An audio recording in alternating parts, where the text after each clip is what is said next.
vamos lá, agora um exemplo de como calcular o centro de massa para um objeto que seja extenso. Vou pegar um exemplo inicial que eu acho que ajuda bastante a entender a formulinha que a gente falou antes. Imagine que o meu objeto é assim.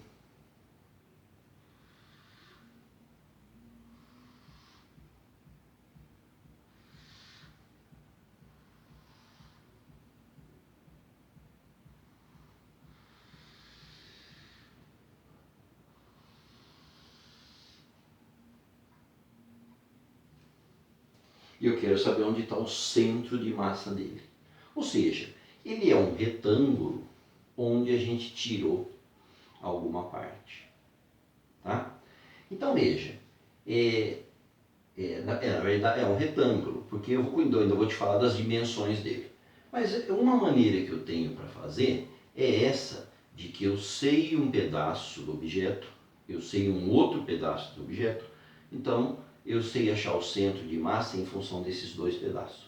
Um outro jeito poderia ser através dessa partinha que está faltando. Eu sei onde está o centro de massa dessa partinha, eu sei onde está o centro de massa sem a partinha faltando, então eu saberia fazer onde está o centro de massa do objeto. Tá?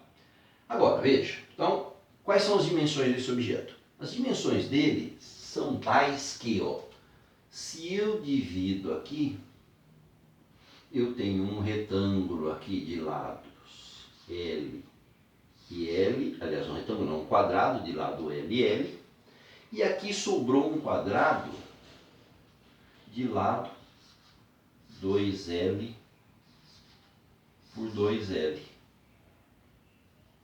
Ou seja, como se eu tivesse aqui 5 quadradinhos de lado L.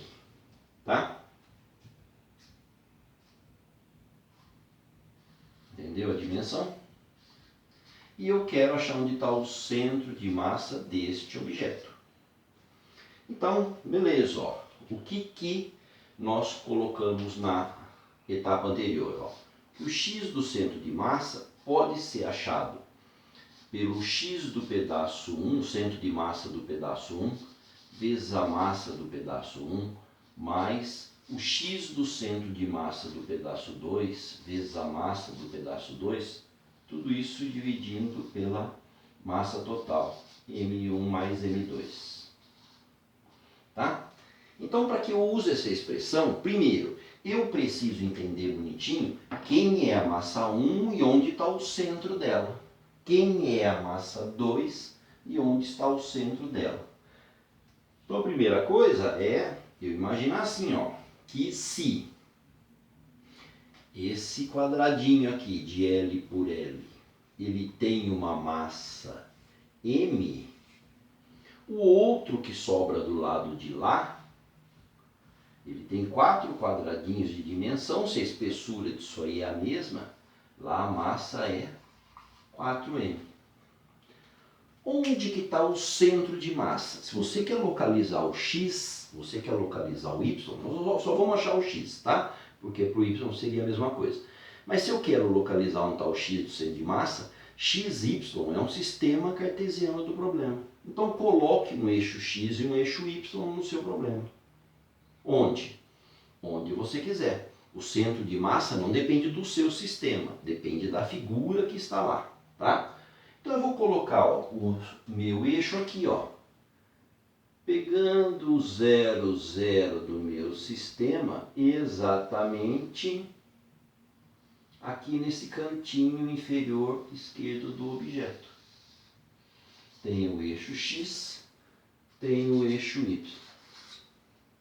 Porque se eu assim faço, gente, onde que está o centro do quadradinho pequeno? Ele é geometricamente uniforme, então o centro dele é o centro geométrico, está aqui, O segundo também, onde que está o centro de massa dele? É o centro geométrico, está aqui. Ou seja, né, do pedacinho que eu vou chamar de 1, que é esse aqui, o centro de massa dele está aqui no centro. Ó. Se eu projeto aqui no eixo X, está exatamente na posição L sobre 2, metade do L. O x1 é L sobre 2.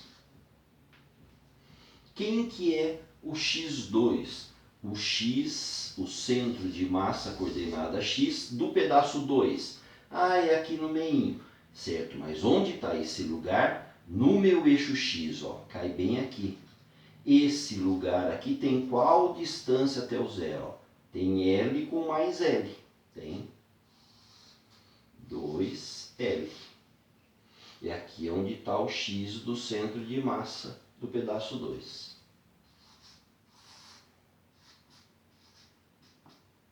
2L. E agora eu vou simplesmente usar essa expressão. Ó. Onde está o x do centro de massa? Centro de massa da parte 1, L sobre 2, vezes a massa 1, M, mais centro de massa da parte 2, que é 2L,